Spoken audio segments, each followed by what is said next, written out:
Mas a forma como o Sapiens evoluiu culturalmente se refletiu igualmente na maneira como evoluiu a nossa psique. O que é nossa psique? Digamos que seja a nossa mente, como funciona a mente humana. Freud foi um dos primeiros caras que percebeu que existia algo além da nossa percepção consciente. O que é a nossa percepção consciente? É você assistir esse vídeo e me ver aí do outro lado. É a tua visão é consciente, assim como o teu tato, o teu paladar, a tua audição, são os nossos sentidos conscientes. Mas o Freud percebeu, não só o Freud, mas ele foi um dos principais, que percebeu que além disso existia uma outra percepção que ele chamou de inconsciente. O que é o inconsciente? O inconsciente é uma espécie de depósito de ideias e desejos reprimidos pela nossa razão consciente. Isso segundo Freud. Ou seja, tudo o que é culturalmente considerado indigno vai parar nessa lata de lixo que é o inconsciente.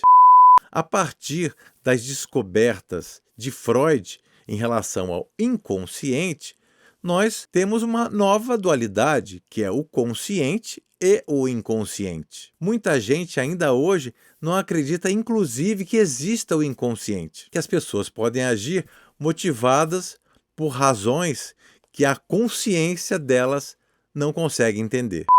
Mas, ao contrário do que muita gente pensa, essa repressão não se limita aos desejos sexuais ou à nossa agressividade, o que é muito associado ao Freud. Então, o que diz Freud, abre aspas, na época em que a criança está aprendendo a manejar o vocabulário de sua língua materna, ela tem grande prazer em experimentar brincando com esse material.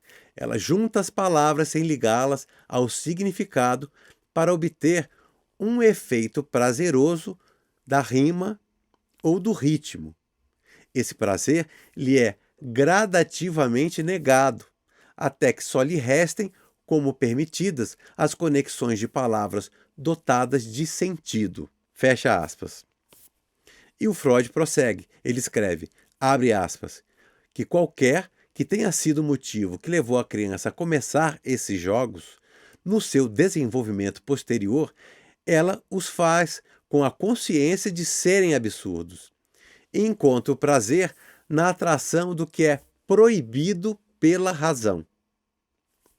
Ela agora usa o jogo para escapar à pressão da razão crítica. Bem mais violentas, porém, são as limitações que tem de haver espaço na educação para o pensar correto e a separação na realidade do verdadeiro e do falso, fecha aspas. Traduzindo um pouco o que o Freud quis dizer com isso. Quando somos crianças, nós gostamos de brincar com as palavras, sem dar importância para o sentido das palavras. A gente está brincando ali com os sons, as associações com rimas, com ritmo. Mas, na nossa educação, isso é reprimido porque nós precisamos saber o sentido das palavras. Precisamos saber que mesa é mesa e não abacaxi. Então, nós precisamos esquecer um pouco essa brincadeira com os sons da palavra ou das palavras para nos ligarmos no sentido atribuído a cada som. Depois disso, a criança já sabe os sentidos das palavras, mas ela brinca justamente com o que é absurdo. Ela sabe que aquilo não significa o que ela está dizendo. Mas a brincadeira está justamente em desafiar essa razão crítica, né? Essa pressão da razão crítica, segundo Freud. Depois disso ainda, a criança ela tem que separar o que é a realidade e o que é ilusão ou fantasia. Então isso faz parte, esses três estágios aí, digamos, de repressão do sentido, repressão da razão, faz parte da nossa educação. E isso também molda a nossa psique inconsciente. Estamos falando aqui do consciente, mas existe uma psique que é inconsciente. Bom, a esse tipo de xiste, esses três que eu enumerei aqui, que brincam com o sentido das palavras, com o absurdo, que brincam entre o que é real e o que é ilusão, o Freud chamou de xiste abstrato ou inofensivo. Então, esse xiste é aquela piada cujo prazer está ligado à técnica do xiste, né? A como você constrói uma piada. Um senhor adentra uma confeitaria e pede uma torta, mas logo a devolve e pede em lugar da torta um copinho de licor. Depois de beber o copinho de licor, ele quer ir embora sem ter que pagar a conta. O dono da confeitaria então segura. Você tem que pagar o licor. Mas eu te dei a torta pelo licor. Mas você não pagou a torta. Mas eu não comi a torta. Você veja que raciocínio maluco é esse. Ele pediu a torta.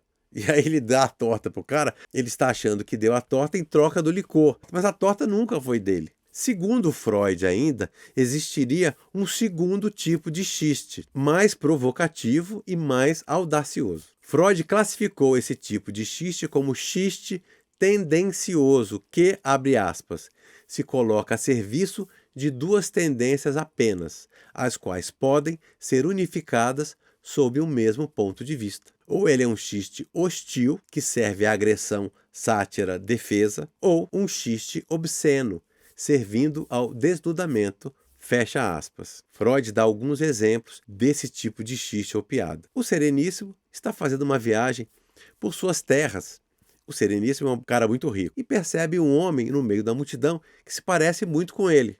Então o Sereníssimo lhe faz um aceno, o homem se aproxima e ele pergunta: por acaso sua mãe já serviu no palácio? O que ele está querendo dizer aqui, né? Que provavelmente o pai dele comeu a mãe dessa pessoa e por isso esse sujeito se parece com ele. De certa forma ele está sendo agressivo, mas ele aí dá uma volta para que essa agressividade não seja explícita. Mas olha só o que o sujeito responde: não, Alteza, mas o meu pai sim.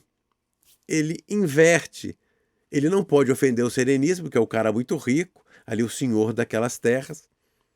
Mas ele, ao inverter, ele consegue fazer uma piada que ele ofende de uma maneira mais sutil.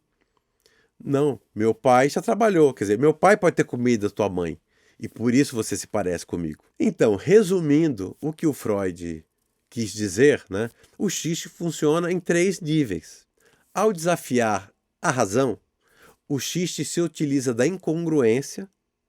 Ao propor jogos aparentemente absurdos ou sem sentido. 2. Ao desafiar o juízo crítico, o que é o juízo crítico, segundo Freud?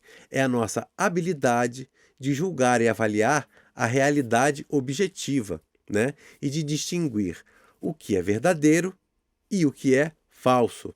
Diferenciar o mundo real do mundo da fantasia e da ilusão. O xiste usa da incongruência, agora misturando realidade e fantasia, igualmente como fazem os sonhos. E, finalmente, ao desafiar a repressão, seja ela sexual ou social, o xiste subverte tal repressão, encontrando outro caminho para atingir o prazer então reprimido.